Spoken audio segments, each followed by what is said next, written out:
standing in front of over 200,000 feet of conduit that will eventually house fiber optic cable.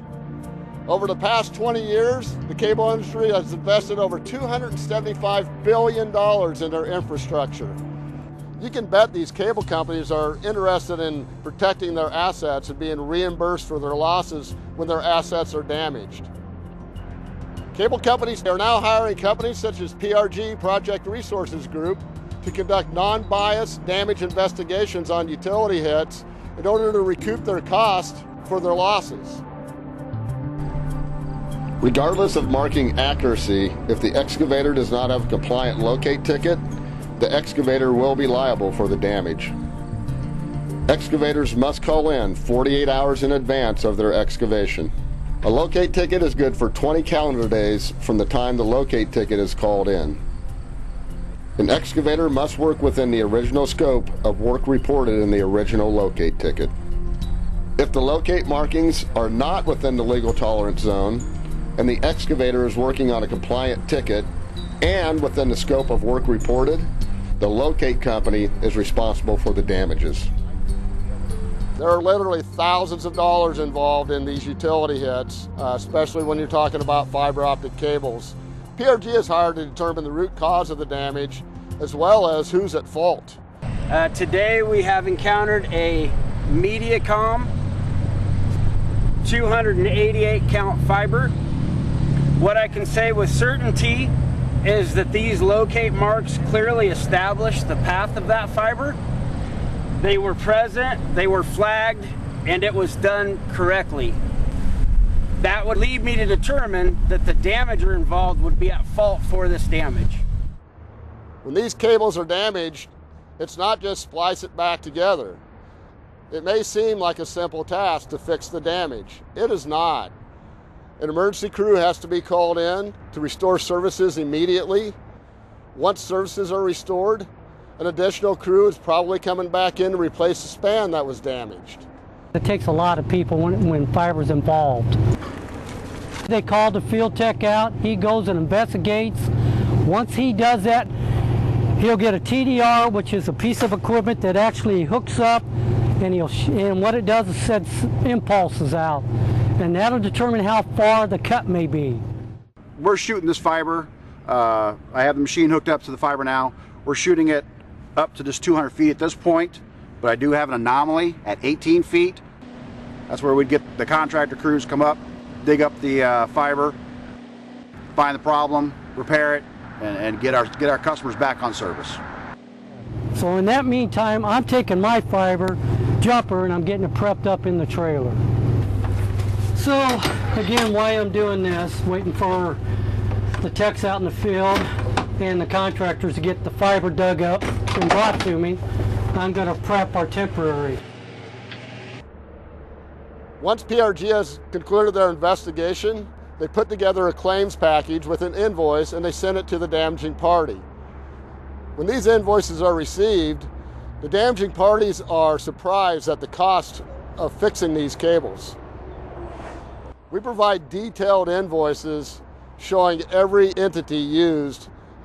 That's equipment, that's manpower, and that's materials, and it all adds up very quickly.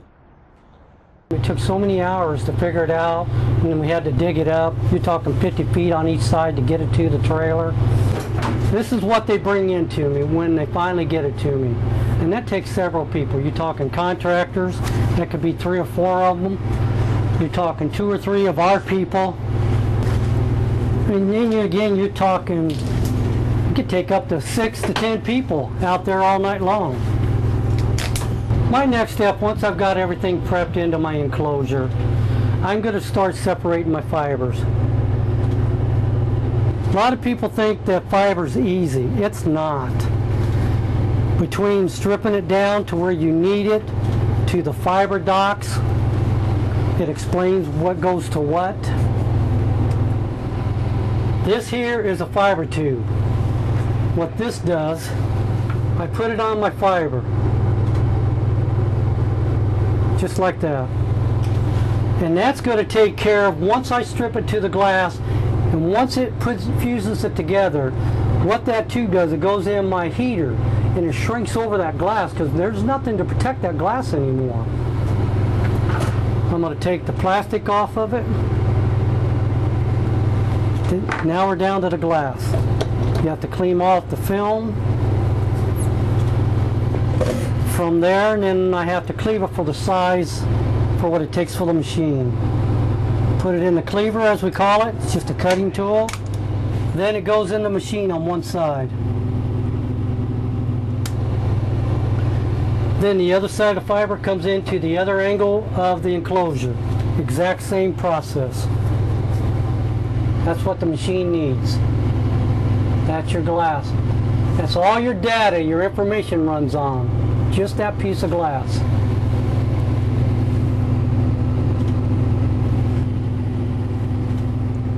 Once I set it in the machine, I'll shut it, and the machine pretty much does the work.